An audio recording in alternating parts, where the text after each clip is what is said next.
Hello, welcome to Suit Up the Podcast of heroes. Today on the show, we are joined by Blake Powers, a law enforcement officer and the mind behind Bond Life Chicago. Together, Blake and I will be discussing the Anthony Horowitz Bond trilogy, our thoughts, feelings, opinions, and all that fun stuff. So enjoy today's episode with Blake Powers. Blake Powers, welcome to Suit Up the Podcast. How are we doing today? Good. Thanks for having me. Long-time listener, first-time caller. Well, thank you. That's very kind.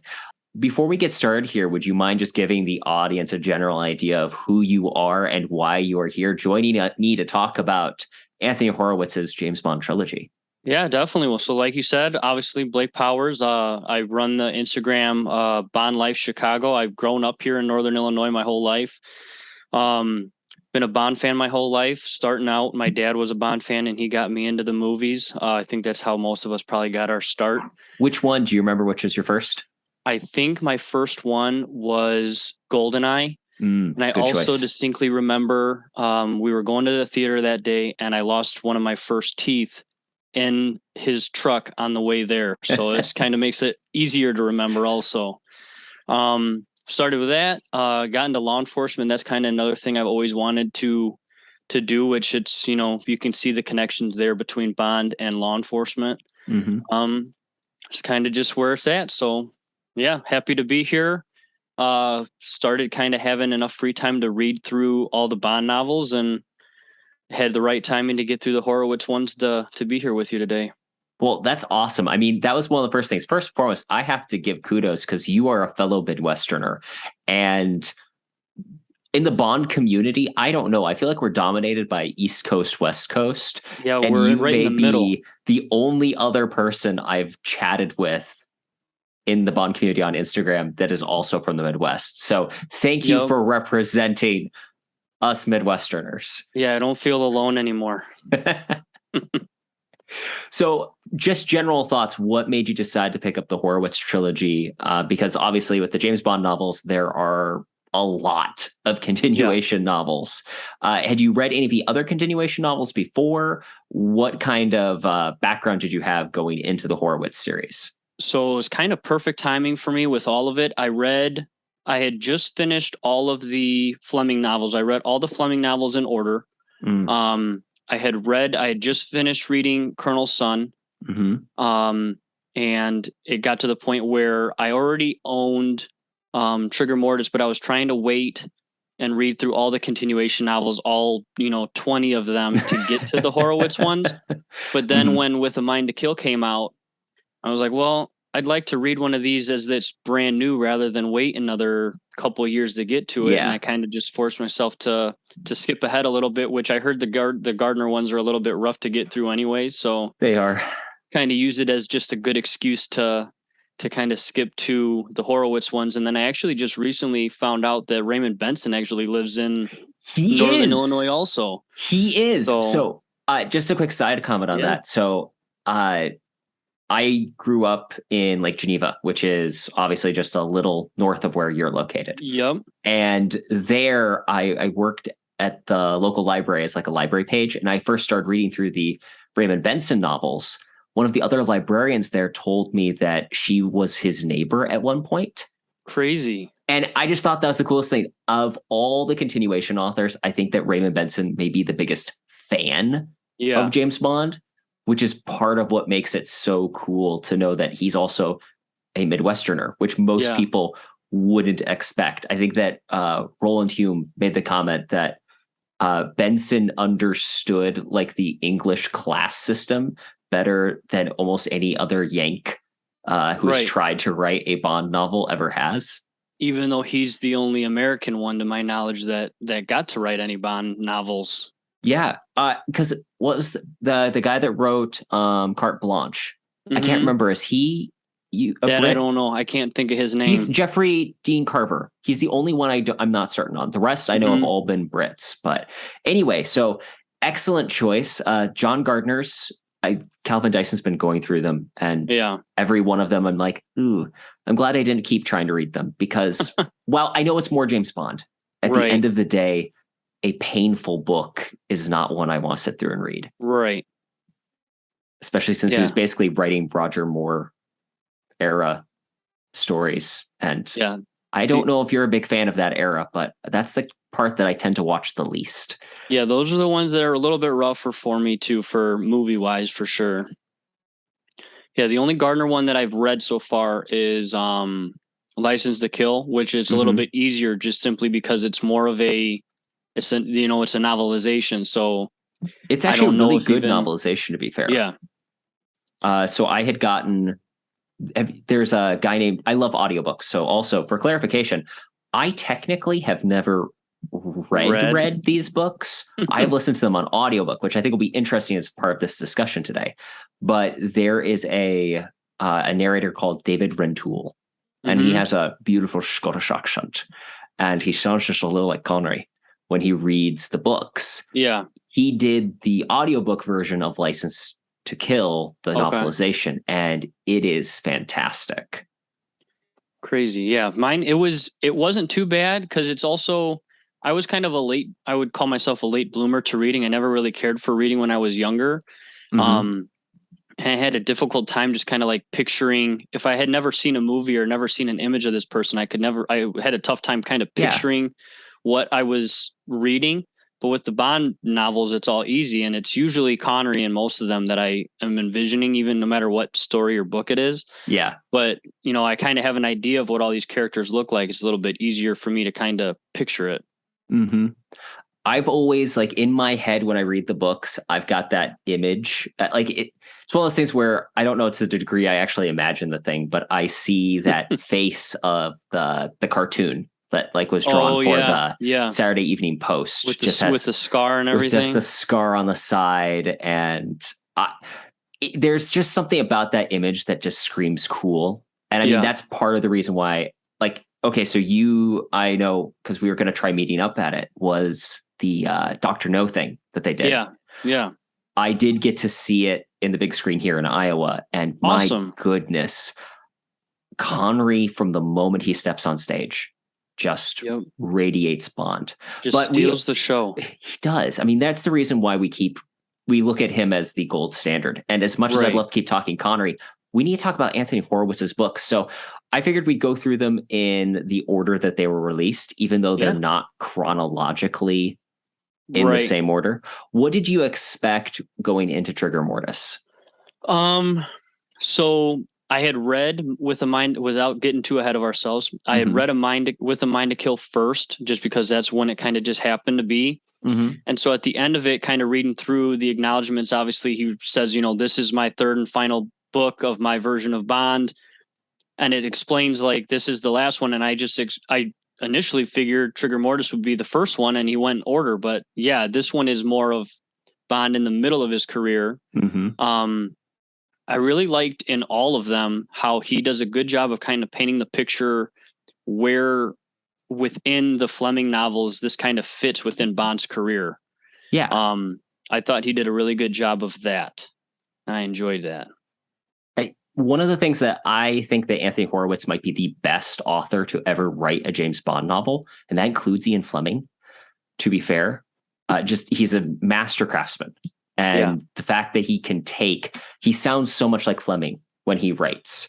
I haven't read any of Horowitz's other books, although I think that I tried reading House of Silk at one point, which is his Sherlock Holmes book. Okay.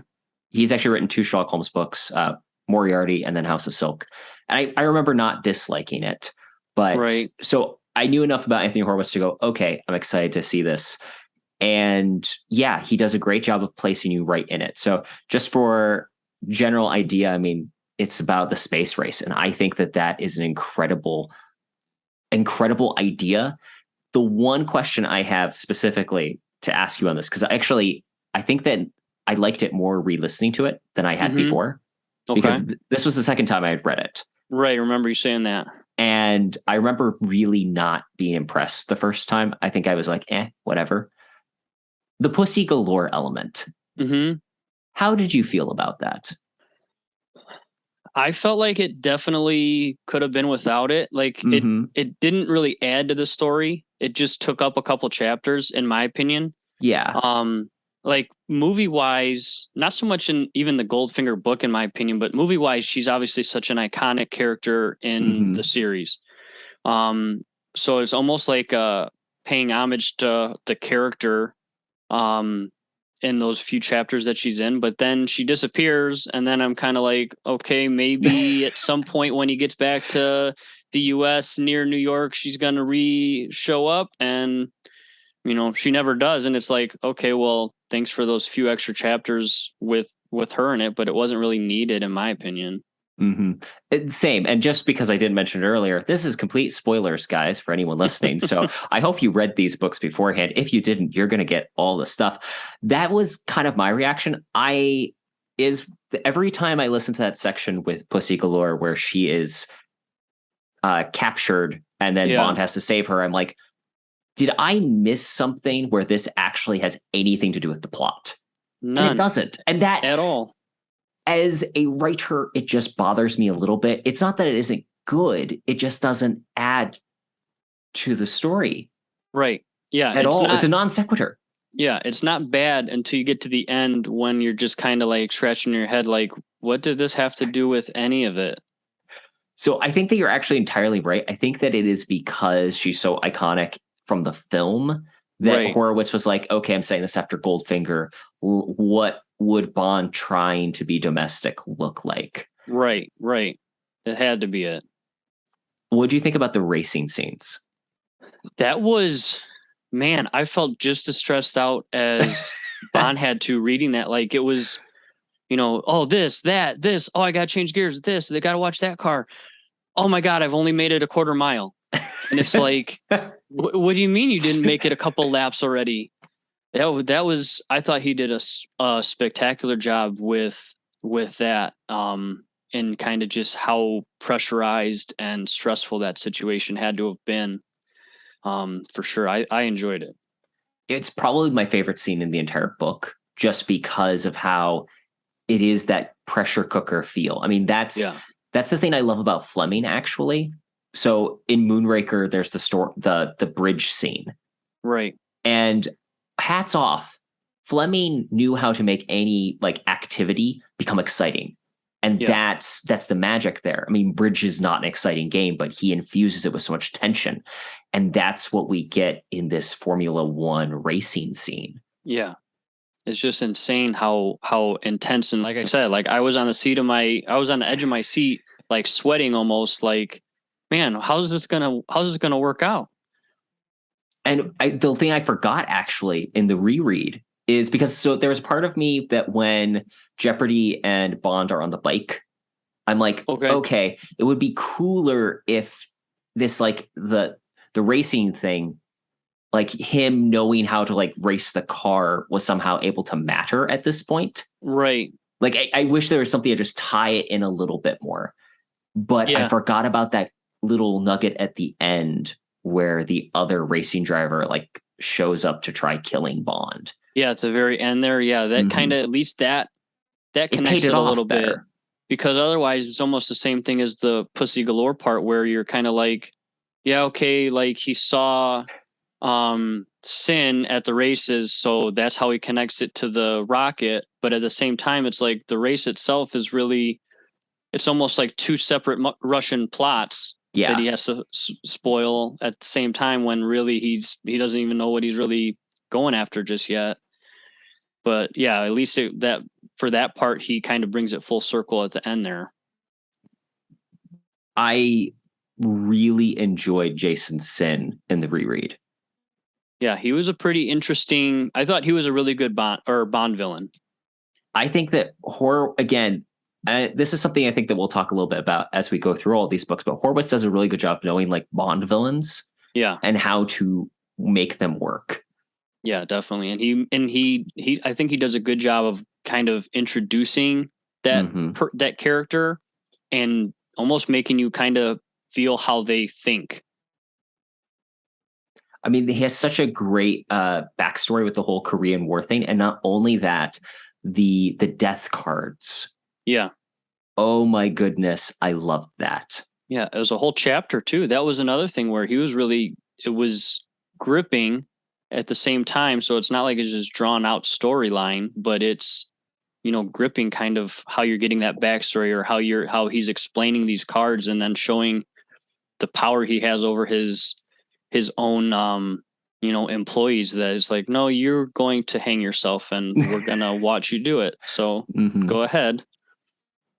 I mean, that's one of the things that's really interesting about this series is, again, with the exception of the whole Pussy Galore thing, it's pretty, he does a good job of imitating Fleming and being sparse and quick. Yeah. There's no generally extra. It is a pretty short book, all things considering. And each book I noticed afterwards actually gets shorter. Because again, I listen to the audiobook, so I can see the runtime. Each one's like an hour to an hour and a half shorter as we go through the series that Horowitz wrote. So I love Jason Sin. I think that what do you think of the plot that he had to blow up Manhattan? Yeah, it's definitely, especially kind of when this book was released, it's definitely with the times kind of terrorist attack wise. And then the only thing I didn't care for with that is like how truly, like he was more disconnected to it. He was like, I'm going to do it just cause.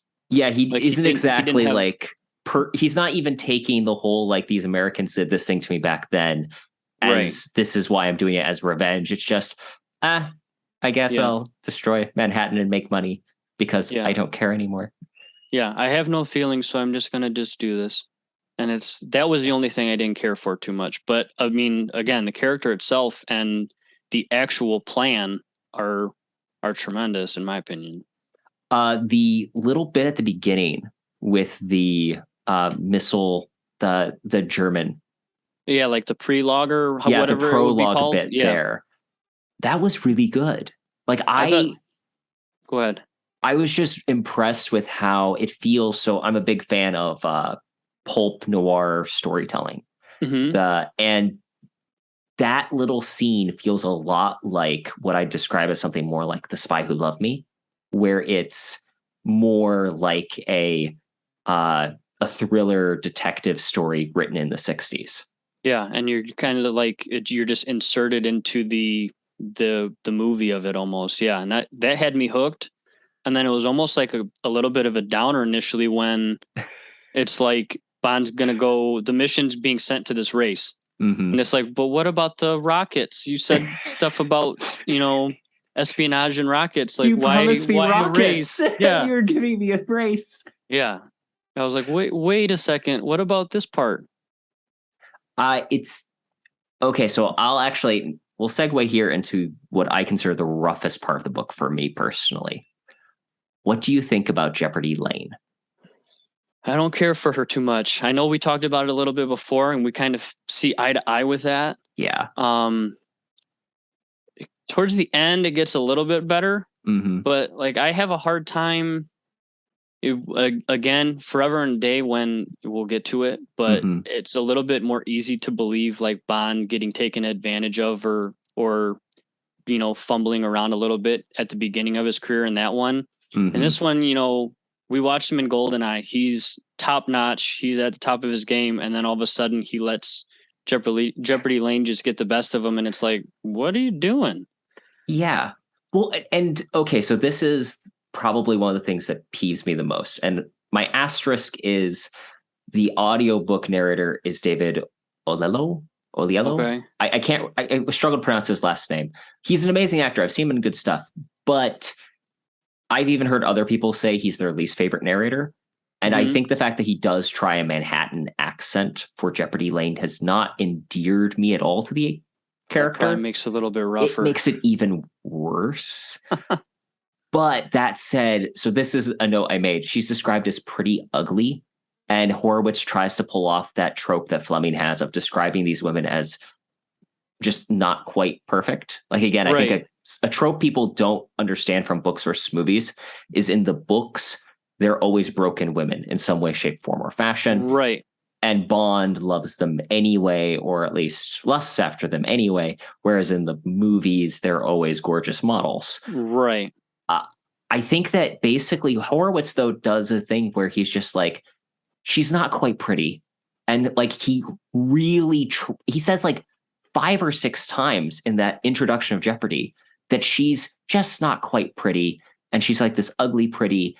And I'm like, you're really trying to convince me like hard that for no discernible reason, she's not as attractive as Bond would like her to be. And that's like the extent of it. I thought there was almost even something where like he even describes her figure to be like almost like a teenage boy or more or less words like that. And it's like, and then the next chapter, all of a sudden Bond is like extreme, like sexual tension with this lady. And it's like, for what reason? Like you just described a teenage boy. Like what? I don't understand. Which, to be fair, made me laugh because there is a line in From Russia with Love, which is my favorite of the Fleming novels, or at least one of them. It's in my top 3. It always rotates. But where Titania Romanov is described as having a butt as firm as a boy's or something like that. I remember that too, yeah. There's that line that Noel Coward wrote to Fleming, like, "Dear Ian, I wonder what was on your mind at the time." And that just made me chuckle a little bit because that made me think of that description. Right. But yeah, she just grinds my gears basically the entire time she's in the book, which is unfortunate because really that climax towards the end is, again, it's thrilling. It's got high stakes. It has Bond literally at the edge of his abilities. And I think that's something I respected in this reread is that we really see Horowitz puts Bond through the numbers. I mean, Sin tries burying him alive.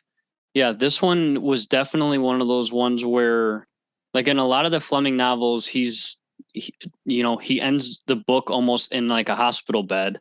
But this one, it was like really especially when he falls off the train, when he finally does decouple it. Like I was like, oh, well, that's the end of the Bond portion of this. I thought the next chapter when it ended, I thought he was going to wake up and like, oh, hey, congratulations, you saved it. Like, and not still be in the tunnel. I was like, whoa. Cause I thought for sure he was going to be in a pretty bad way. I loved how he killed Sin. And I love that it is basically ripping off Goldfinger. Yep. Yeah. Almost the exact same thing. Maybe a little more high voltage, I guess, but more high voltage. And again, I think that what Horowitz has done a good job in this book, especially, is he's proven that he can write like Fleming. Because he had, there's a little original material written by Fleming in the book, which is the first time that that happened. And I think that they took some stuff from the Formula One race. Okay. There are a few Fleming things in there. So apparently they were like going through the archives and found, so in For Your Eyes Only, that collection, there are a handful of stories that were meant to be a part of like a James Bond TV show. Oh, okay. So there were some scraps of bits and pieces of something. So there was a scrap of an idea of Bond at Formula One racing. And that's what Horowitz took and was like, okay, kind of fudged with it, played with it. I think, so in the audiobook version, there's like an afterword by Horowitz just talking about what it was like to get to write the first, this Bond novel. And the original material he was able to use. And there's like 2 sentences he said they're actually pure Fleming. Yeah, that's book. Pretty neat. And to your point, like I haven't read too many of the continuation stuff, but I almost felt like I was reading Fleming novels throughout all 3 of these. It was, he does a very good job of basically writing the same way. And he was, from what I've read so far, he does a really good job of kind of giving us that Bond in the Office intro that not a lot of the other authors have done. And that's kind of something that Fleming always gave us at the beginning, was like, oh, I'm back in the office. I'm really bored. And, oh, okay. Oh, mission's coming up. Okay, cool. And then bam, excitement. Well, and that's what I love about Moonraker, quite honestly, is it really does open with Bond talking about how boring it is to be in London as it's raining. And then it launches into the adventure. And honestly, that was the book I was thinking of most as I was reading Trigger Mortis, because Moonraker has the rocket and the rocket's going to destroy London. And then we get this one, which is all about like the American space race. And I mean, also to be fair, good picking something to cater to American tastes. Like, my goodness, good job on you, Anthony Horowitz. Yeah, definitely. Yeah. We'll do a U.S. based space race against the Russian Red, and they're going to try to blow up New York City. Yeah, definitely going to get a couple U.S. fans on board with that one. Which cover did you have for this I book? Because there are have a couple of them. the red one with the car on there. Mm-hmm. I like this one. I preferred. So the other two I have hardbacks, and I kind of wanted to keep it all three hardbacks, but what ended up happening, I can't remember what that one looked like, but I just like this one so much more. It almost looked like a comic book. I was like, I can't say no to that one. So that one has like 3 different covers that I've seen, which it surprises me a little because all the rest of them have been fairly consistent, I'd say, down the line. Yeah. Except that one, because they re-released it with you're right. It's like more like a comic book. It leaps out at you. It's got some great illustration. It really has the dynamism to it. Whereas like then the English one for the hardcover that I found, that I don't think it's the OG one that they used, but it's like a woman in water or something like that. And it doesn't make any sense at all. It's like they put Jeopardy Lane up on the cover, and it's like, oh, you and I already expressed our feelings about her, and it's like, let's throw her on the cover, front page. What did you think of the title? I liked it. I liked how they initially brought it into the storyline, because most of the Bond stories, they always throw the reason for the name of it kind of in there. Yeah. So I liked that was the reason, or the button you had to press to kind of self-destruct the rocket if there was any type of malfunction. And then reading through the rest of it after they introduced it that first time, it was almost like they overkilled it, in my opinion. And then again in the end, where the racer returns back to try to kill him, and then they say Trigger Mortis again. That was a good tie-in too, but I felt like they could have used one or the other. They didn't have, like, they said it like 5 or 6 times at that point. Yeah. I think that I agree. I think that it would have been better if it had just been that one mention at the beginning, and then Bond making the connection at the end. Because there are like 3 to 4 saying of Trigger Mortis in between those two. Yeah, and it felt forced at that point. It feels forced, and it reminds you of when you watch one of those movies and they're like, how many times can we say the title of the movie in the movie? Like, one of the things that I love about No Time to Die is, I could be wrong, but I don't remember them saying the words No Time to Die ever. Yeah, I don't think so either, from what I can recall. So what were your final thoughts on this book before you read the next one? Or what order did you read them in? So this one I read second. So I did go somewhat in order than once I read with A Mind to Kill. Then I went Trigger Mortis, and then Forever and a Day. I enjoyed it. I enjoyed this one more than I enjoyed with A Mind to Kill. Okay. So at that point, that one was my favorite. But I did like it overall. I did think at the beginning it was kind of like there was a lot of different routes that the storyline was going in, but they did end up tying it in together well. I think the main we'll get to it with Mind to Kill, but yeah, I enjoyed it overall. I thought it was pretty fun. It's a fun read. I agree. I enjoyed it. I would rank it as, like, if I was going on the Fleming scale of like best to worst, it fits in the middle, which is exactly where it's set to be. Yeah, I'd agree. Yeah, it's right in there. It's not amazing. It's not bad. This is a fun read. Forever and a Day. Can we agree that's the best titled of all 3 of these books? I would say it's probably one of the best titles, and then we'll get to it. The way that it's expressed in the story, I like that. I'd say it's one of the best titles for a Bond story out of all of them, in my opinion. I really enjoyed it. I 100% agree. So there's a book floating around. I don't know if you've heard of it, Forever and a Death. I have not heard of it. It's by Donald Westlake. So Donald Westlake was a writer in the 90s, 80s. He wrote a whole bunch of pulp stuff, and he was friends with like one of the producers at the time with MGM during the Brosnan era. Okay. He wrote a screenplay for a potential second Bond film. So this was back when they were thinking it was going to be Hong Kong. Okay. And that whole idea that's been floating out there for a while, he was one of the guys brought in to write a treatment. That treatment he decided to take that plot and rewrite it without a Bond-like character, but still with like the same general plot of like this guy that's going to steal gold from Hong Kong or something like that. And it was released by Hard Case Crime with the title Forever and a Death. That actually came out before Forever and a Day. Okay. And I got the opportunity to talk with the editor of Hard Case Crime, and he said that when Forever and a Day came out, he was like, do they know that there's another? He had to do a double take because the name was just close enough. Anyway, Forever and a Day, best title. What did you think just when you started? What was your thought? I loved it. I honestly, if that was Bond 26, I would be extremely happy for the next movie, especially considering they kind of with the way they went with No Time to Die, that they have to pretty much reinvent the character. I think this would be a perfect storyline for it. And it was, it was just fun kind of reading through Bond, learning and becoming the Bond that we know, because in the, and all the other ones, we just know that he drinks his martini shaken, not stirred. We don't know why. We know he drinks or smokes Morelands. We have no idea why. And it's kind of, we get to learn all that throughout this whole story.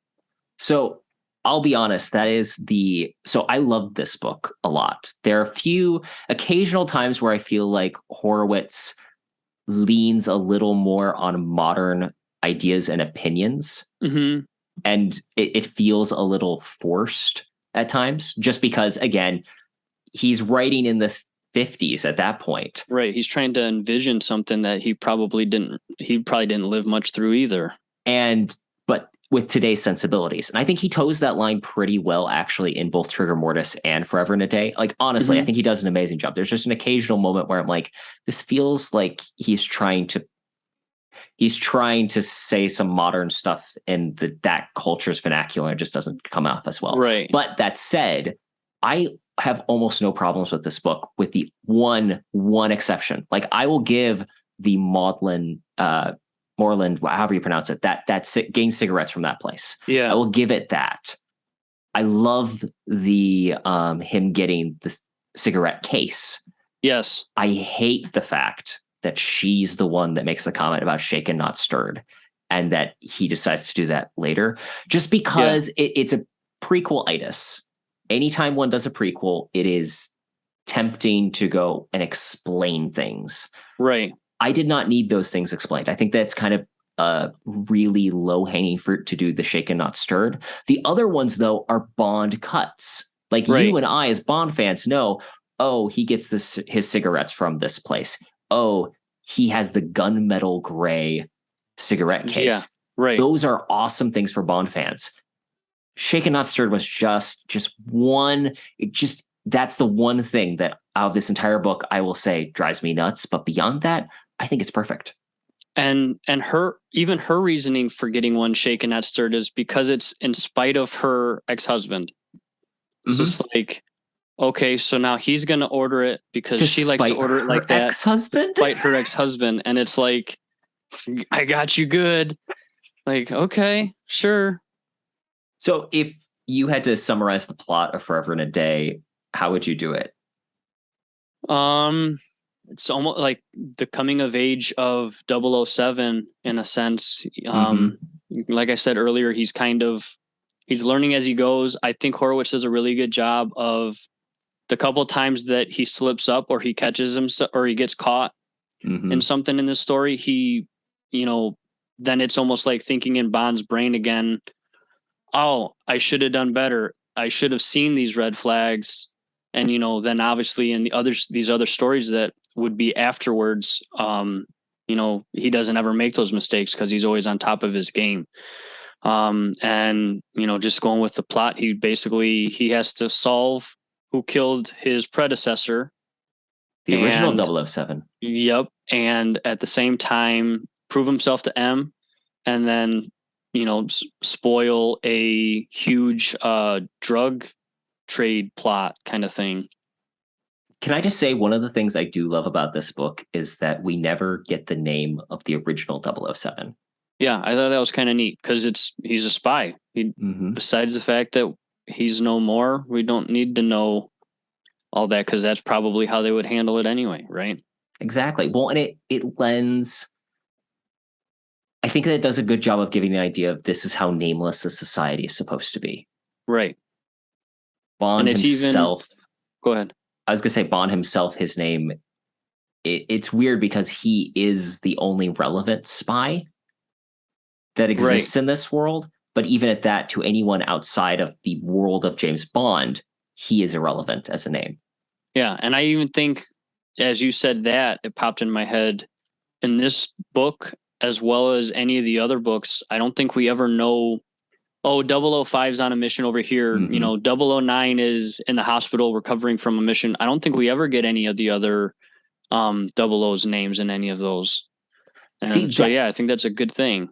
That's why I'm going to be curious about this whole 00 series by Kim Sherwood, because I mean, I'm hopeful. Hopeful is word. I have heard people I trust say, give it a shot. And so I'm going to give it a shot. But we've talked a little bit about my reservations, among them being that it's none of the rest of the 00's are relevant to this world. So I'll be really curious to see what she does to make us care about who these other 00's are. Yeah, it'll be interesting. And like you said, I'm going to try open-mindedly. Yes. To give it a shot, and hope for the best.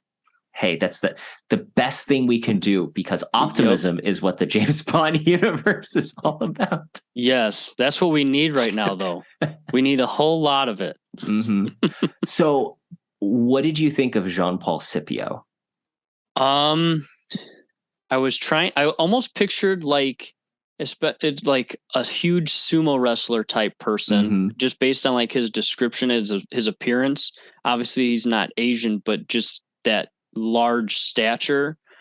And I thought he did a really, he himself doesn't really do too much, but he's got his henchmen that can do everything for him. And I think he does a really good job of making him seem like a really evil person. And then especially at the end there with his plan, what he's going to do with Bond once he's captured him and get him become a heroin addict and basically just beat him and then inject him repeatedly. That was one where I'm like, in my head, I'm like, how is he going to get out of this? That was definitely a good, evil mastermind type plot. I thought in my head, I had like the cartoon Kingpin, especially because of like the suit, as described as like the white linen, like the size of several small sails. Again, I think that this is a character that is ripped. Fleming would have written this character. He could have written this character just so, because he getting his neck cut as a kid and then it created a thyroid problem where he just gets so massive. That is exactly the kind of thing that Fleming would have gone, yes, he's obviously a villain, he's morbidly obese, but just, I mean, that's honestly, I think the thing that Horowitz has done a great job of, like I said, really still sticking with like the Fleming ideas. Is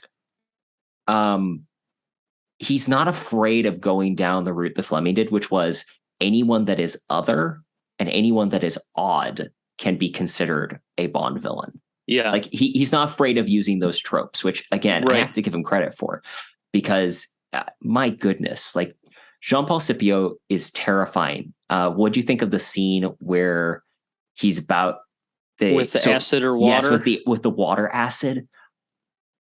Oh my goodness. That one too. I was like, same. I was like, well, he just got destroyed by acid, so how's he ever going to recover from that? I was like, are they going to just do a bunch of skin grafts? Like, what in the world? And then again, you get to that next chapter and it's like, oh, he just threw water on me. But just that mind game. And he did such a good job of detailing all that, and just Bond truly thought in his head that he was getting burnt by acid, and then all of a sudden he's like, oh, I'm in a puddle of water. Like, oh, well, I'm okay. I wasn't crying. It is again, just that tense scene. He does a good job of creating tension, and that's what all of these books really need to be about. And that's again why I think they does a good job by keeping them shorter. Like I think that Forever and a Day is the perfect length. Because there's nothing extra like the whole Pussy Galore thing. It is from A to B, A to Z, one entire strand of story. I mean, down to, so the book opens with him doing that first killing, well, technically a second killing of the Swedish guy. Oh my goodness, was that well written?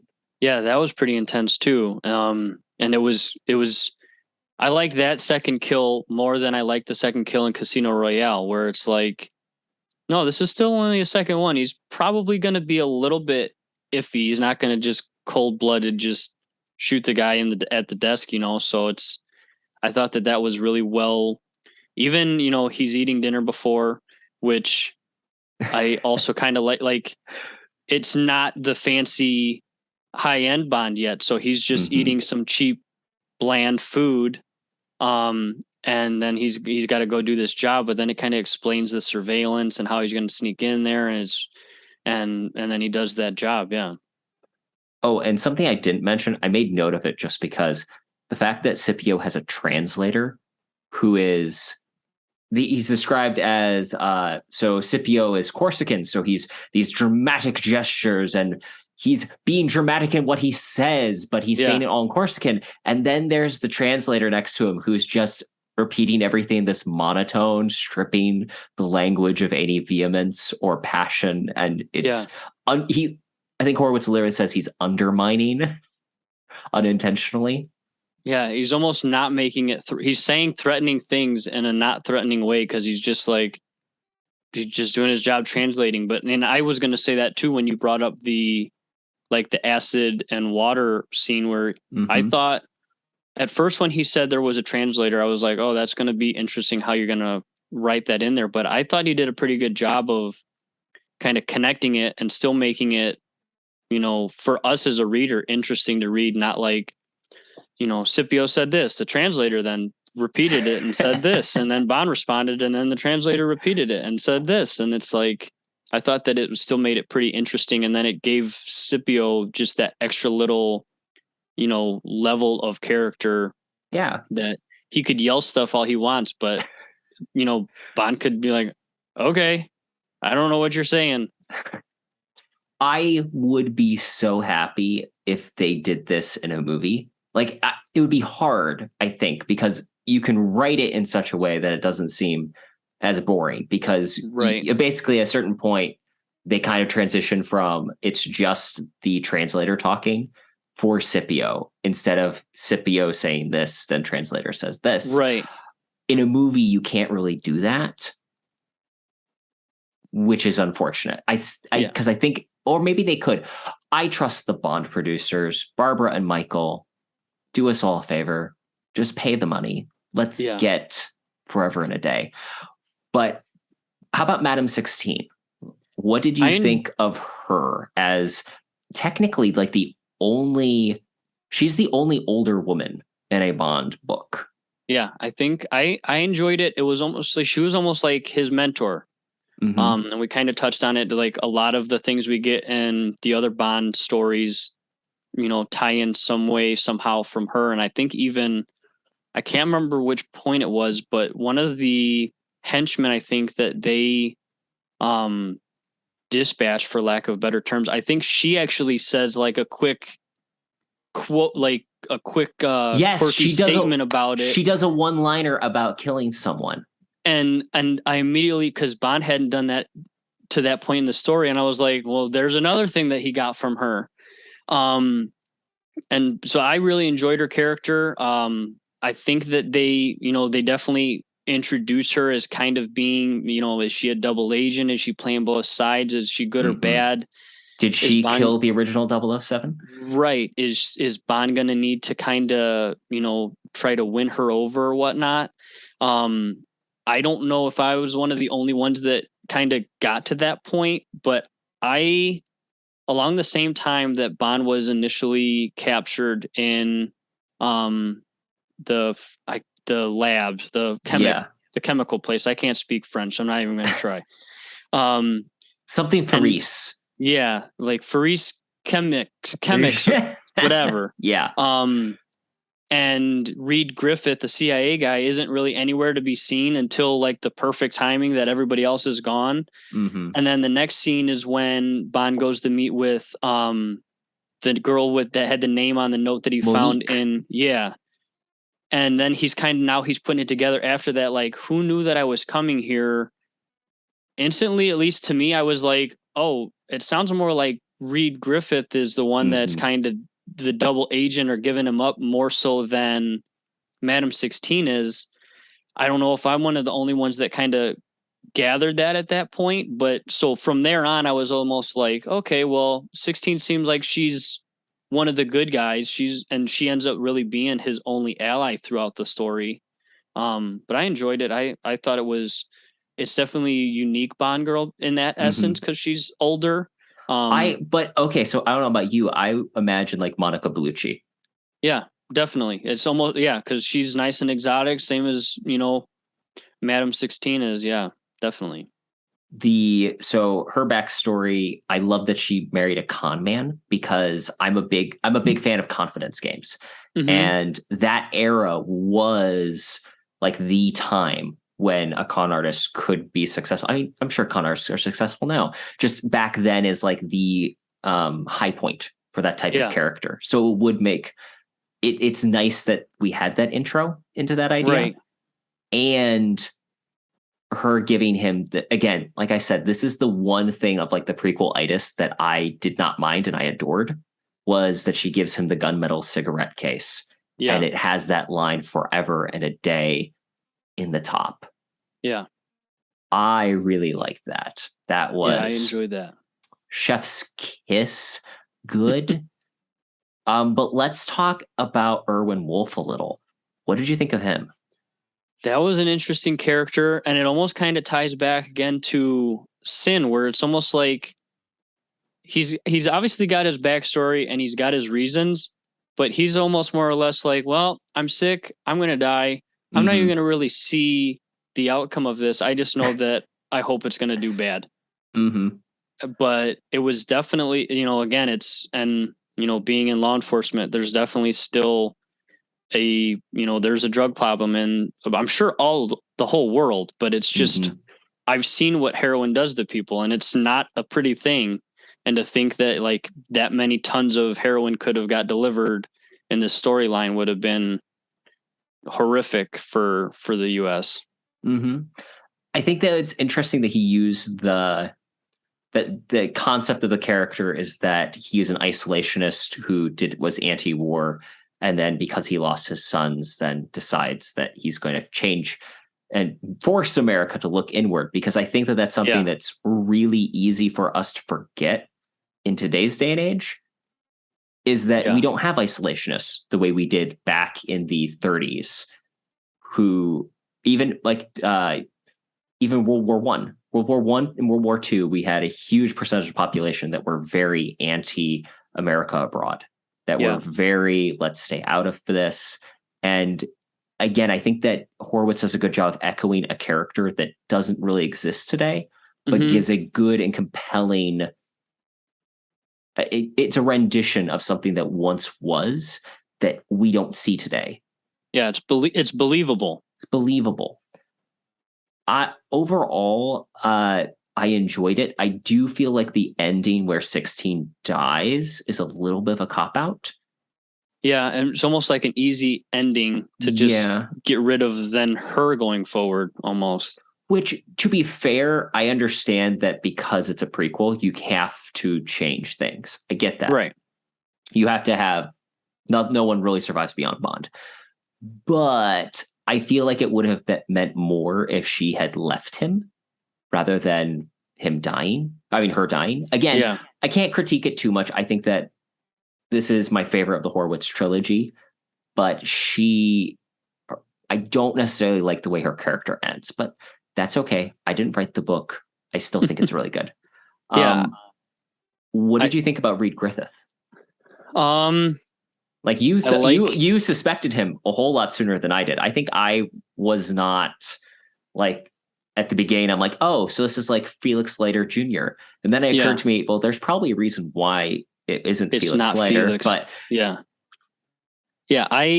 I was expecting him to show up somewhere on the boat when they were captured, and for a little bit was kind of like, thumbs down at the point where he didn't show back up, and it's like, okay, well now Bond's back in London. Okay, now he's going to LA to go speak to Wolf. He never got his man in getting Griffith, and then luckily Horowitz pops him up right there in the corner of Wolf's bedroom, and he's able to kind of deal with it. And it's almost the same scene as when they initially meet, where he's got the gun drawn on him initially. Yep. I thought it was kind of the initial contact between the two. I almost wish like Bond would have been a little bit more like standoffish. I guess he's new at being a 00, and he's just super gullible, I guess. And he was like, oh, okay, you're with the CIA? Yeah, let's go get dinner and I'll share notes with you. Like, even down to the fact that he takes the information from Griffith without checking it himself. I'm like, wow, you're putting a lot of trust into this CIA dude you literally just met. Bond, if you do this with romances, I mean, my goodness, no wonder your track record is the way it is. Yeah, but I thought it was good, and then they definitely gave a good capping at the end of the book to bring him back and let Bond kind of finally get the one over him. I love that ending. Like, again, we'll talk about my favorite ending to any of these Horowitz books soon, but this ending is, again, just that perfect noir, especially the fact that it's set in LA.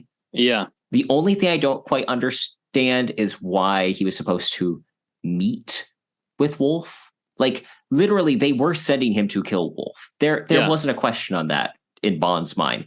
And yet, what do? They call him up and ask to arrange a meeting. I'm like, I feel like there's a way to have written that without having him announce that he's going to be there. But then he accepts the meeting. Yes. Which is even more like, okay. So, I thought that was really strange too. It was odd, but again, just running with it. There's a phrase I once heard called, okay, movie, you're the movie. And I feel that way about books sometimes, where I'm like, okay, book, you're the book. I'll let you do your thing. Yeah. But when he gets there, though, that whole scene where he's like walking into Irwin's place, no one's talking, and then he sees the dead body, and then the meeting with Reed Griffith. And I just love how Griffith is so ready to just go, well, James, we're good. Everything's fine. Really sorry these things happened to you. And Bond's like, I think I finally put it together. Yep. And I love just the cold-bloodedness, because I think it does a good job in my mind. So we start with Bond. He kills the Swedish guy, and he has that moment where he wants to see in his eyes that he did do it. Then when the cap at the end is him basically doing the same thing, but doing it smarter.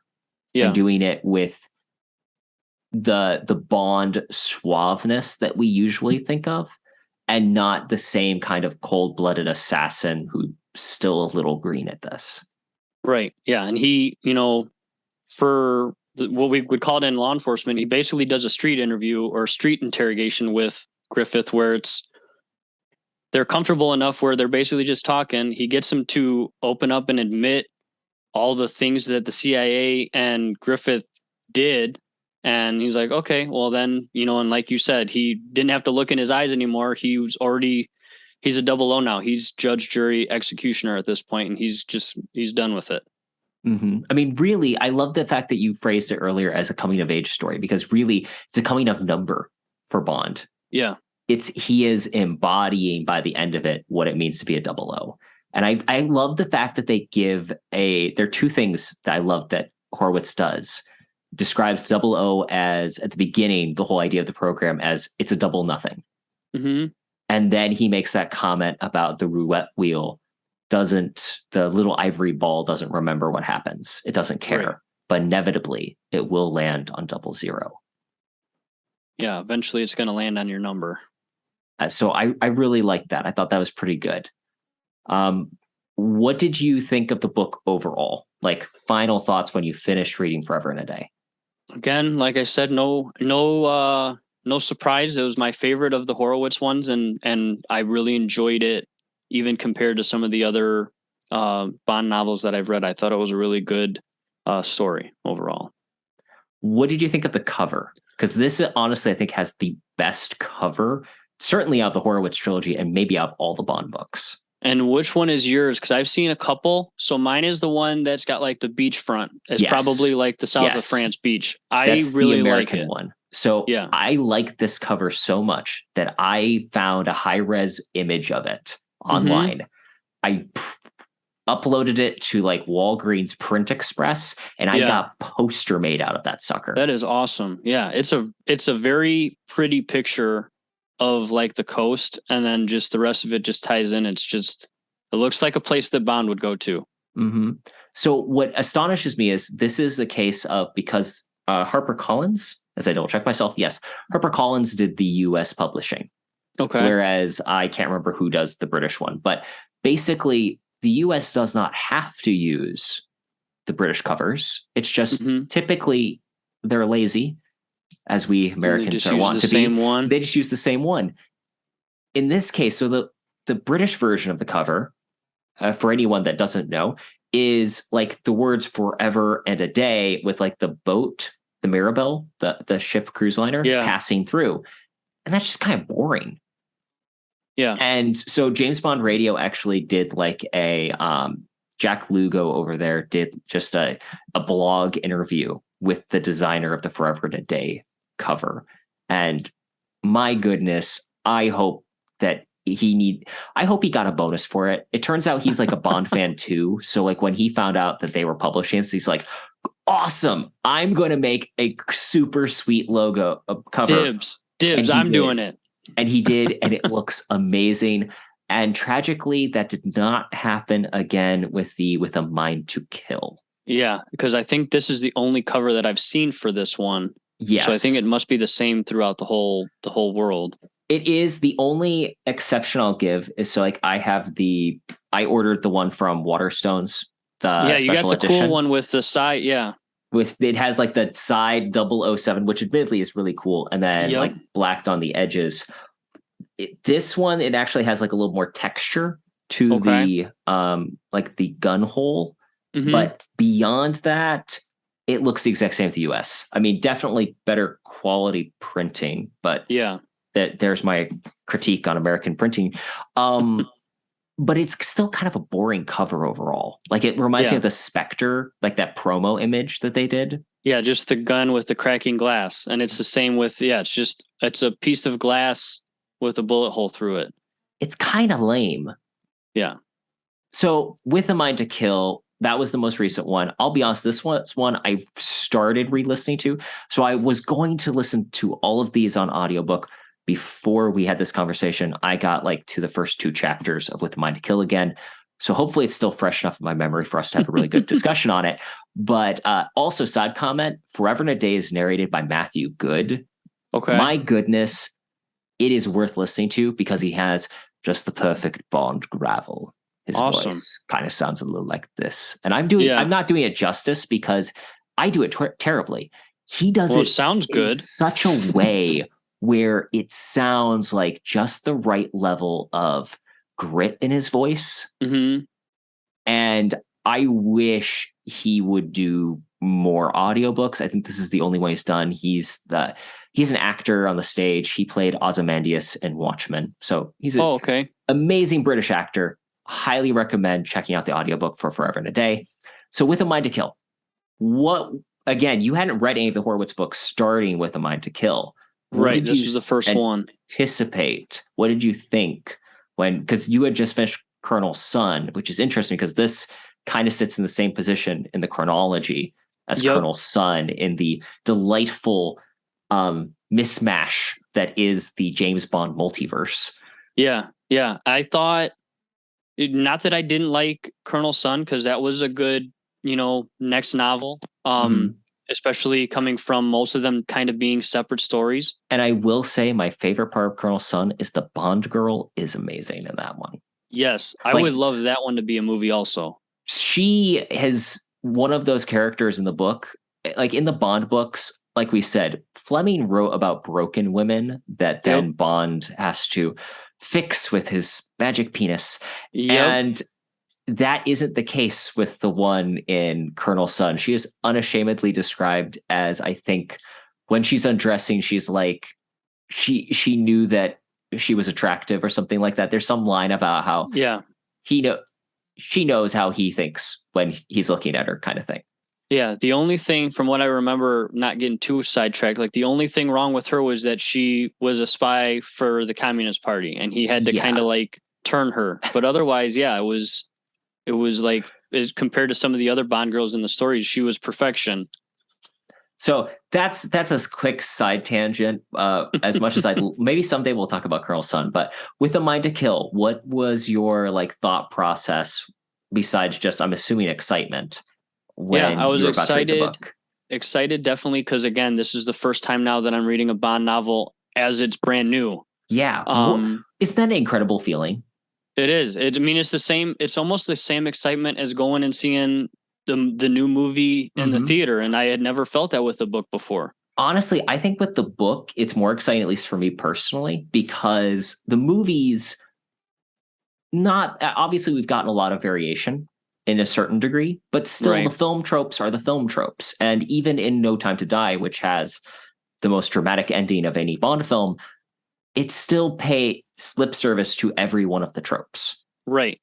And the books don't feel that need at all. And you don't have any trailer or any idea what is to come as you're opening it up for that first time, other than, reading the back of it or reading like a quick brief summary that they might post online. You have no idea the adventure you're about to go on.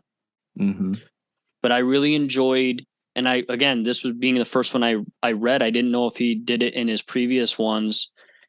There's the prologue is basically explaining, hey, Bond just got back from killing Pistol Scaramanga.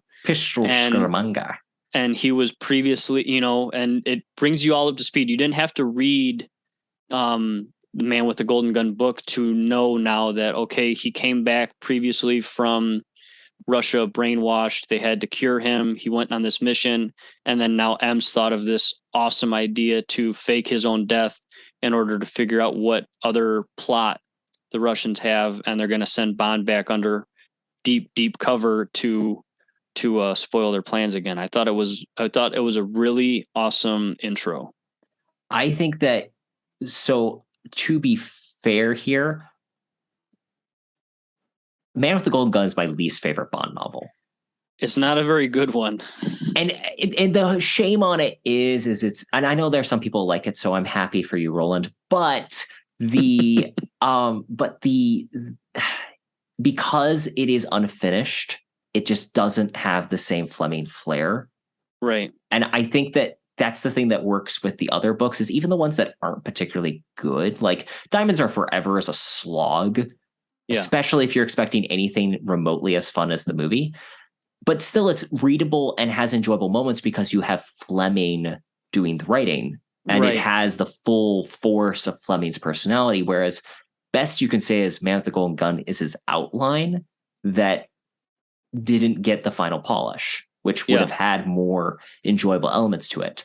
So I was really excited about the timeline for this book because it's his final one, unlike most of the authors, which you haven't read. Come on, what's the Devil May Care, which may be the best name for the worst Bond novel of them all.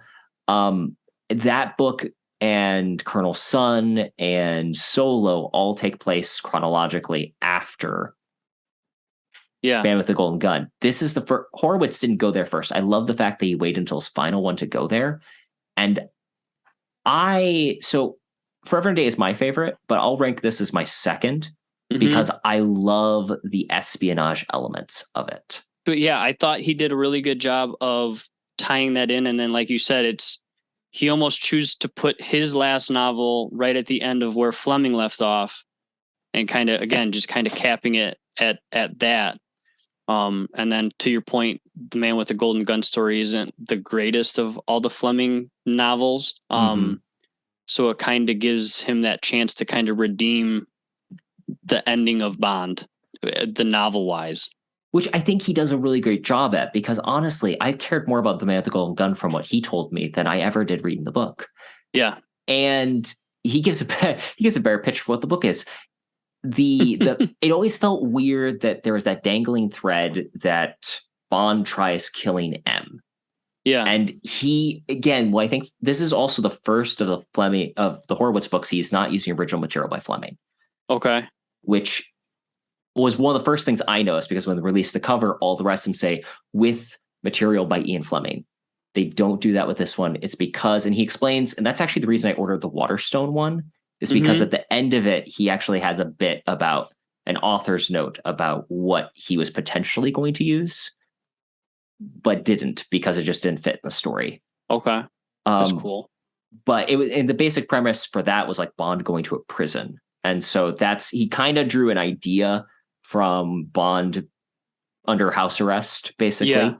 It just, again, the story didn't end up working from what he could borrow from Fleming. So he just said, okay, I'm including this kind of idea, though it isn't Fleming But not the itself. exact material. Yeah.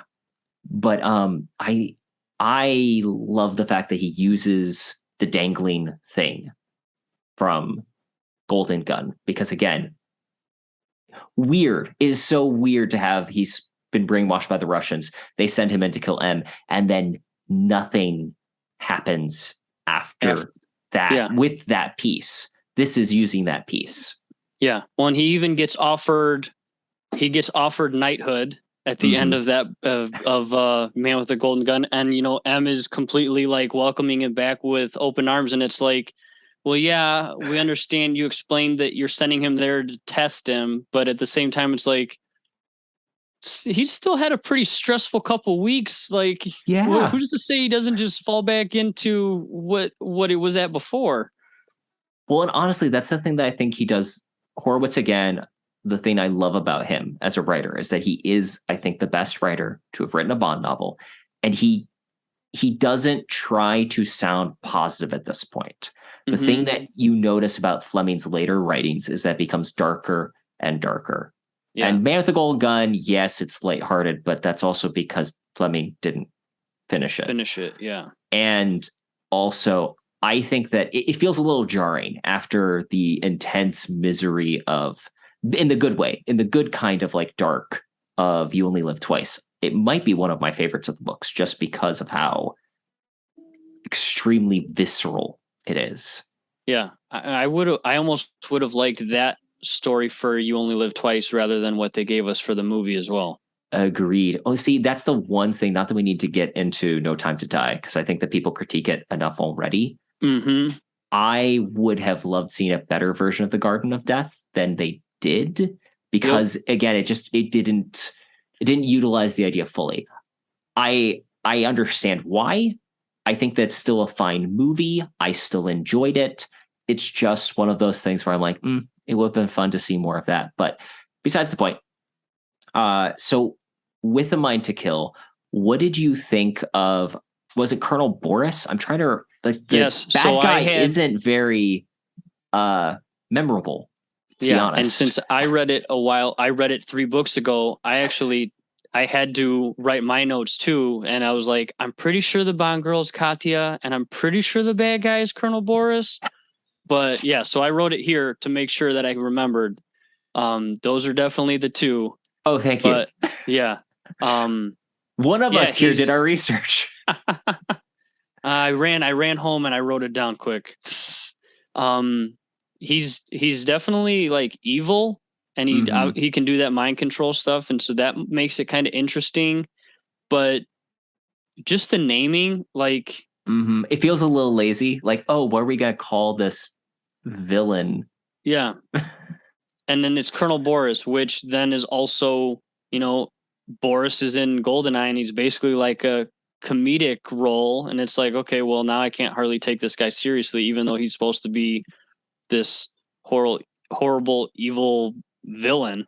And again, this is one of those things that I just find hilarious. Of all the previous books, he has done an amazing job of giving us these very grotesque villains. Yeah. Jason Sin, Jean-Paul Scipio. And what we get with him, do you know the disfigurement that Colonel Boris has? He has 2 different colored eyes. Yep. How evil and dark. Like, again, I'm not to say that Fleming wouldn't have done something like that. Again, I think that that's possible, and maybe he even had it at some point. It feels very toned down compared to the rest of it. And I mean, it's interesting we were talking about No Time to Die, because I think that this book has a similar thing to that, which is because so much of the premise is based on Bond's internal world. Right. The villains and the set pieces suffer by comparison to, because it's more of a psychological journey for Bond.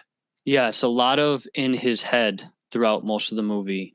He does a good job of it, because it's definitely, if you're getting mind controlled and what's reality, there's definitely going to be a lot of internal battles, but that's not something we're generally used to with most Bond books or most adventures. So yeah, I will say though, job.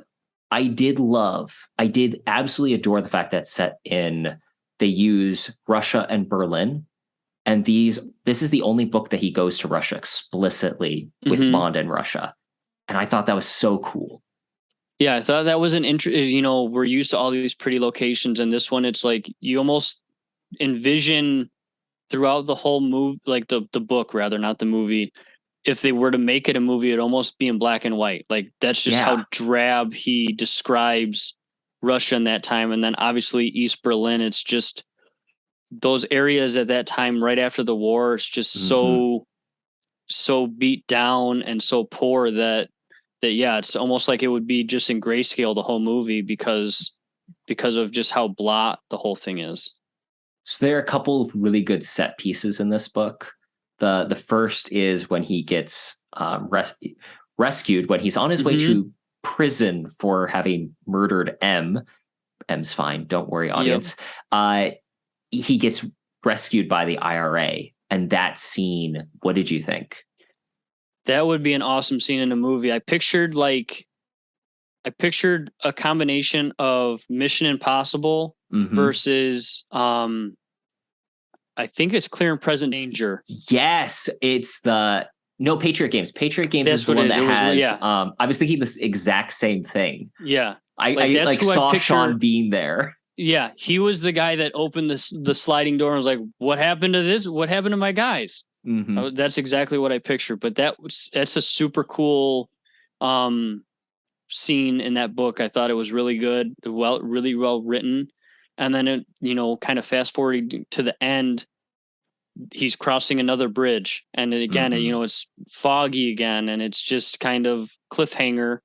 It's kind of that cool symbolic, the bridge, basically. You got to cross the bridge. And that is interesting, because that's a really good note, because honestly, I didn't pick up on that until you mentioned it. Is the bridge does symbolize so much. It is the crossing from one world to the other, and especially with the whole idea of the Iron Curtain and Bond questioning a lot at this point in the book. Do I still want to be a spy? In both cases, he's kind of like, this is my last one. And then by the end, he's asking, well, is it my last one? The other set piece I was thinking of is the whole opera scene. It's an opera, right? Or is it a play? It's an orchestra. It's some kind of event. It's like a symphony, I think. Yeah, I don't think it's. Yeah. What did you think of that scene? I just loved how it reminded me a lot of Living Daylights and how coldly it was described. Yeah, I thought that was a really good scene also. And then I think he did a really good job again describing, the way that he brings himself back into reality and kind of snaps himself out of that brainwashing is he's literally fingering the wound of his gunshot from Scaramanga, and it's just he's just forcing his fingers into that opened wound. I can't imagine. I mean, I've never been shot. That's got to be painful. But I can only imagine just ripping open skin and flesh and doing that. But it snaps him back to reality, because until that point, you're in peril that, oh my God, he's under Colonel Boris's mind control. Well, and I love how it's literally visceral in how they describe it. And it's not a cheat. Like, it's one of those things where it's always painful when an author does Deus Ex Machina. Like, there's this thing that just happens that then, he can just do this. No, Bond comes up with a solution, and it is literally painful to read or listen to. Yeah. It's definitely one. He's not. Like exactly like you said, it's not just, and he got over that. Got over that, which is basically what they did in Man with the Golden Gun. Yep. And that's another thing I think they did a good job in this book, is they describe what he had to go through to get fixed. Yeah. Yeah, definitely brought it full circle for that part. What do you think of Katya as a Bond girl? Overall, I thought I enjoyed her as a Bond girl. I enjoyed her more than Jeopardy Lane, for sure. Oh, so much more. I saw Anya Taylor-Joy in my mind. I could see that. Yeah, and I think like you kind of see the same thing almost as you do in going back to Colonel Sun again. Like she's not so sure if she really does believe in the same thing that the Russian communists believe, but she doesn't really know how to go about escaping, or there really isn't an escape. But now this handsome, British spy is there and is kind of, she asks him what London's like, and because he's pretending to be brainwashing, he doesn't know if it's a test. He's like, oh, it's horrible. People are just about money and blah, blah, blah. And they're just about labels or whatever. And she's like, no, tell me what it's really like. Mm-hmm. But I enjoyed it overall. I loved the backstory that she has. Is again very Fleming-esque. Mm-hmm. The only thing I didn't really like is they make it feel like a big reveal that Boris is her father. And I could be wrong, but doesn't like one of the other Russian guys say that Boris is her father at the beginning of the book? That's a long ways ago for me to remember that. Yeah. But I do think there was some type of, if that I wasn't said, surprised. Yeah, I felt like, if that wasn't said in the book, I definitely, like you said, I wasn't completely shocked that that was the case. I kind of felt like that they seemed like they could potentially be related. Like, why else would he feel so confident with having this young lady be his assistant for this whole project that he's working on? I love that they basically, she talks about how the backstory about her former lover who gets turned into like a mindless drone by her dad. Yeah. It felt very George Orwell and very Fleming at the same time, where you feel like this could, and it did happen back then. Yeah. It was fascinating. I think that he did such an amazing job describing it. Yeah, I thought that was definitely, going back to those times, like you said, that's something that probably could have, you're against the Communist Party? Well, you disappear and then you get brainwashed into, a lobotomy, basically, is what it sounded like, more or less. The other set piece scene that I forgot to mention, the train, that scene where he's forced to like prove whether or not he's actually with the communists by killing a known British agent. Yes. What did you think of that scene? That was definitely pretty interesting for me too, where it was like, you don't know what he's going to do or how he's going to get out of this specific incident. And then I actually, his reasoning for it when he finally does come out of the subway and Colonel Boris is standing there like confused. Oh, yes. I love that. And he's like, oh, well, the gun jammed. So I threw him into a train. And how can you argue with that? Yeah. Oh, it made me laugh. I enjoyed.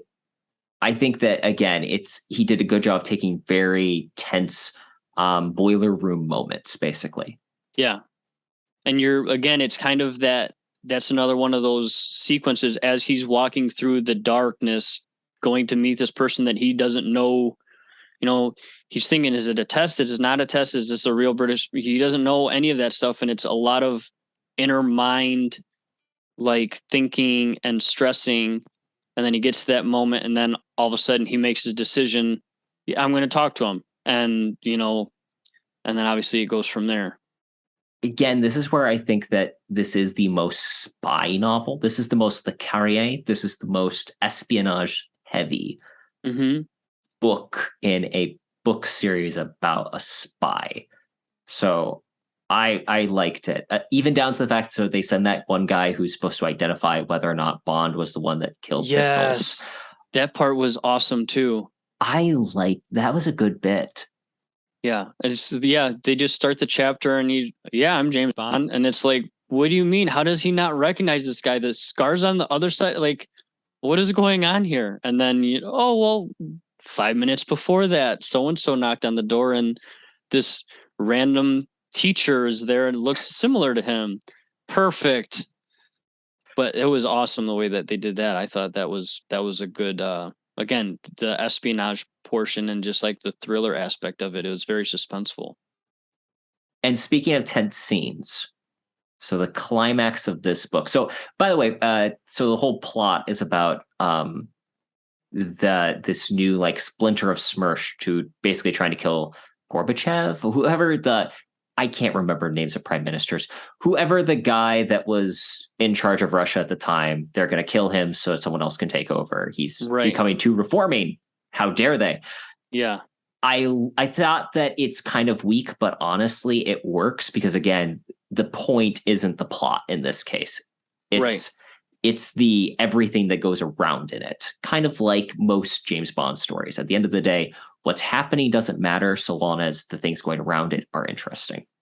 And I always enjoy, and in a lot of the Bond stories, well, not a lot, I guess I should say, but at least in the books, you don't necessarily know what that final end game is of the villain until it's too late. So like this one, again, he finally figures it out, but he has no way to communicate back to London to tell them what it is. He's completely on his own at this point, and he has to try to figure it out and make it work himself. And then also somehow make contact with the safe house in East Berlin to try to get smuggled back over. And you don't know how he's going to do it. You have to wait and see. So speaking of waiting and seeing, the end, I think, is definitely my favorite part of the book.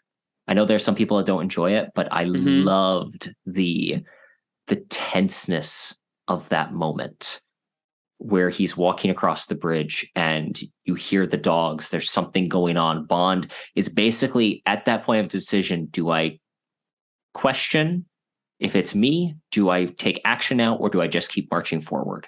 Right. And he says some line about he just keeps marching forward. And that's kind of how it ends. What did you think? I loved that ending. I almost wish they would have gone with more of that type of approach for No Time to Die. Yeah. Yeah, but again, not to get too sidetracked, for one, it leaves it open ending for future books and future authors, which is great in my opinion. And yeah, he's at a point in his mind, and he's kind of battled it throughout the whole entire story that, I've had a lot of luck in this career. At some point, I'm going to meet my maker. Sure, today might be the day, today might not be the day. I'm not going to break stride. I'm just going to keep walking. I'm not going to run. I'm not going to turn around. Just whatever happens. I've lived a full life. This is what it is, kind of thing. It's interesting you mentioned the luck concept, because that's something I noticed in the rereads on the other two books, definitely. And I mean, Fleming talks about it a little bit, actually quite a bit, now I think about it. But that whole concept of Bond is lucky is really emphasized in both Trigger Mortis and Forever and a Day, where he has just that awareness that the luck will run out. The gambling will eventually end. The cards will eventually fail. Yeah. Yeah. At some point, exactly. The cards aren't going to fall in his favor. And at least he's aware of that, because, a lot of people, especially, gambling specific, you're winning, you're ahead at the table and you don't want to stop. You can't walk away ahead. You have to go until you start losing. And then now you got to play catch up, and then you lose it all. which honestly, I think that's actually a scene in On Her Majesty's Secret Service, isn't it? Where Yeah. that has one of the best gambling scenes in it, and it's just because Fleming opines on the realness of gambling in a beautiful way. Yeah, and like you said before, he can make a game of poker, he can make a game of bridge, he can make a game of baccarat exciting to read. And it's like, I don't even know how to play bridge or baccarat, and it's like, okay, well, this is still a fun chapter to read. Mm-hmm. And that is one of the things that I truly enjoy about Ian Fleming, is that he understood the idea of being a not only just a gambler, but a gamesman. Yes.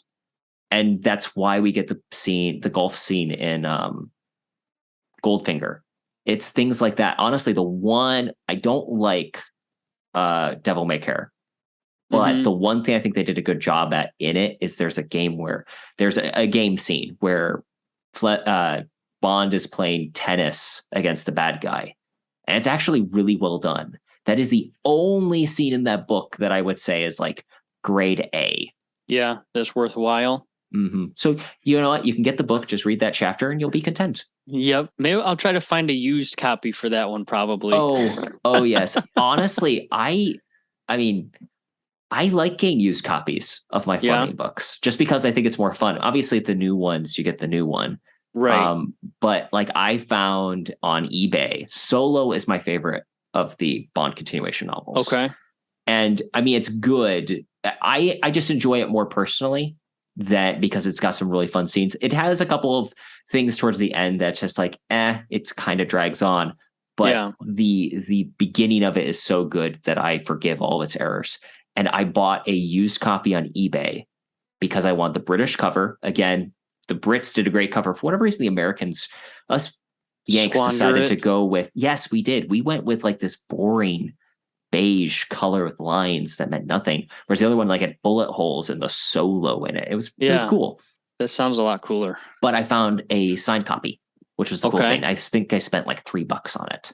So definitely, I mean, it's probably more than that, but I didn't spend more than 15. Like, nope, again, I'm not paying more than $3. I'm going to message some people to drop their prices if I have to. Do that. eBay, my friend. You can find some great copies of books. So overall, what did you think of the Horowitz trilogy, especially given that you read it out of sequence and they were even written out of sequence? I really enjoyed it. Yeah, like we touched on, it almost felt like I was just reading Fleming novels. He did a really good job of kind of touching on that same similar style and mindset, and just the way that we get like that Bond, recipe, more or less. I thought he did a really good job of kind of mimicking that. Mm-hmm. Is there any author you'd like to see pick up the mantle next to be the Bond continuation author? It's tough to say for me because, like I said, I was a late bloomer to reading, so I've basically read Bond books or sports autobiographies. So Brett Favre would be the only other author. For the next James Bond novel. Hey, get him on the payroll. After reading these books, which again are back in the canon of Fleming in terms of timeline, how would you feel about a 60s era Bond film being made? I think it would depend on the way that they went about it. I think that they could definitely pull it off though. Like I said, I think Forever and a Day would be an awesome Bond 26, just to kind of get the ball rolling again with a new Bond actor, and then bring in those new characters and go about it that way. So obviously, with that being said, they could definitely take the advantage of putting it in that timeline back then. The only thing with that I would be, I guess, concerned with is then they're probably going to feel pressured to keep the rest of them in that same timeline also, which I don't know if they're going to want to do that. And if the first one bombs, then it's going to be tough to kind of recoup from that. Yeah. But you and I both said it. Our main Bond that we envision is Connery. Connery's in that time frame. Obviously, they were making him in that same time frame, but I think that Bond is a bit of a cooler Bond than, Brosnan is a perfect Bond, but at the same time, sometimes the gadgets get a tiny bit silly. Yeah. And wait, do you tell me you enjoy Die Another Day? I do. Brave I do man. enjoy You can Die Another DM Day. him on at Bond Life Chicago. Yep, I'll talk to you any day of the week. Yeah, I do enjoy it, but it's more humorous, and I guess I prefer my Bond to be a little bit more serious, a little bit more of a spy, kind of get to feel more of that stuff rather than the windsurfing and all the nonsense. I will though say that it is one of my favorite guilty pleasure Bonds. It's not that I enjoy Madonna or a lot of the weirdness in it, but I do absolutely adore the fencing scene just because I like swords. And I think it's so cool that Bond fights with swords in that one. Right. Oh yeah. All of a sudden he just knows how to fence. Yes. Which, to be fair, in the book era Bond, like again, there's something I think people miss from not knowing the culture of the time is back then, like the reason why they stress he's an Etonian in the early books is because that meant a certain level of social standing and status that he knew it was a common assumption you knew X, Y, and Z. And that's why, like, back then in the British Secret Service, you were hired because, oh yes, I went to Oxford with him and I know he's a good bloke and things like that. Because it again, if you were a gentleman, you were expected to be at a certain level. And thus, because of that, you obviously knew how to be a secret agent. Yeah. Yeah. You're a jack of all trades because you know how to do exactly like you said, X, Y, and Z. You know all these other things. So of course you can be a spy because you can fit into any mold if you needed to. I'm going to be curious to see what they do with the next movies. I think that they could do a really good 60s version. I just don't think that they will for many reasons, among them being Argyle coming out. Yeah. And honestly, I think that's going to be more entertaining. I think that if they try to do a Bond version in the 60s, it's actually going to be more painful than good, depending on the context. Again, I trust Barbara and Michael. I believe in them. So here's hoping. But Blake, what are you doing and where can people learn more about you and Bond Life Chicago? I'm only on Instagram. So at Bond Life Chicago on Instagram. I try to post something every day, if not definitely, 3 to 4 times a week. As far as things in the works, I posted my first one this past week here. I'm going to start doing breakdowns of different fight scenes throughout the Bond series. Ooh, good idea. With my, I've got a background in Brazilian Jiu-Jitsu and then also have some law enforcement, like defensive tactics, self-defense type instructor certifications. So that's kind of a new angle that I kind of thought about approaching that nobody else has really kind of dived into yet for Bond. Yeah. So I've got several ideas in the works for specific Bond fights and moments that I can break down. Then I'm also going to try to go, once I'm done with those, go movie by movie, kind of just the different type of fighting styles that either Bond used in the movie or kind of what they used to kind of train to get them prepared for that movie. So stay tuned for that. I think that's a brilliant idea, especially because it's interesting to see how the evolution of fighting can be seen in the Bond series. Like, again, I think that people don't appreciate because of the longevity of the Bond series. You've literally seen filmmaking change from the beginning to now. I mean, even down to like, there's that, it always makes me laugh, that scene where Bond like throws someone and it's the cranked version where it's just, they editor fast paced it. Yep. But in, I think it's Goldfinger, when Fleming was like, this mysterious thing called karate. Yeah. And it's an example of how realistically the evolution of how we do hand-to-hand combat has significantly changed from when these books first came out to the way it is today. So I'll be interested in seeing that series. Yeah, thank you. And then it's same with like one, it goes to, with Connery, they were kicking the movies out so quickly, so there wasn't a lot of time for him to necessarily train or practice any type of martial arts.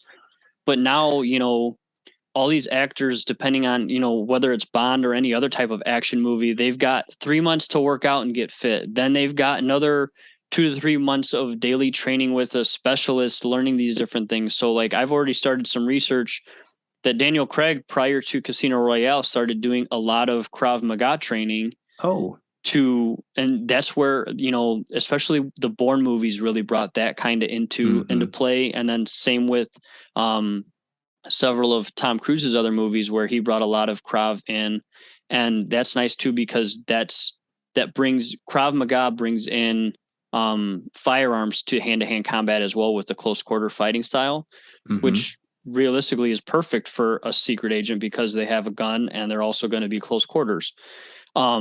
But he does a lot of that stuff prior to Casino Royale, and you see a lot of it in, that stairwell scene in Casino Royale, as well as one of the best fight scenes in the entire series. It's a good one. And then towards the beginning of Quantum of Solace again too, that scene with I don't even know if they give that guy a name. I can't remember. Yeah, the nameless guy that Bond impersonates when he gets in the car with Shamil. That's a lot of a Krav style fighting as well, whereas Sean Connery, especially not Roger Moore, they're not going to learn that, in 3 months, and then the camera work and the editing just wasn't there at that time yet to be able to even, film that type of fighting for a movie, unless it's two Bruce Lee type, skilled people going at it on screen, because then they can actually do it. But otherwise, you're not going to be able to get somebody that quickly up to snuff with that stuff to be able to make it realistic, in my opinion. So you see the evolution of that. Have you read Simon Watterson's book? I have not yet, no. Okay. I'd recommend it just because it's fascinating, because he's the guy that trained Daniel Craig for the Bond films. And then he's done a bunch of other actors, including Harrison Ford for Indiana Jones 5, which I think is interesting because you do train someone that is older differently than you do someone younger. And I just think it's fascinating that he had the foresight to go, okay, people of all ages may read this book. Harrison Ford is the perfect old man actor to use in this case, but I definitely recommend it. Blake, thank you so much for joining us on the show today. This has been a delightful conversation. I'm looking forward to the next time. Yeah, thanks for having me again. I really enjoyed it. Big thanks to Blake for coming on the show today. It was a blast to talk about Anthony Horowitz with him. You can find more about Blake and his work by going to Bond Life Chicago on Instagram, and it's also linked in the show notes. If this is your first time listening to the show, please subscribe, whatever your favorite podcast player of choice is. And until next time, this has been Terrence Lehue and Suit Up the Podcast, wishing you a very happy Suit Up Sunday.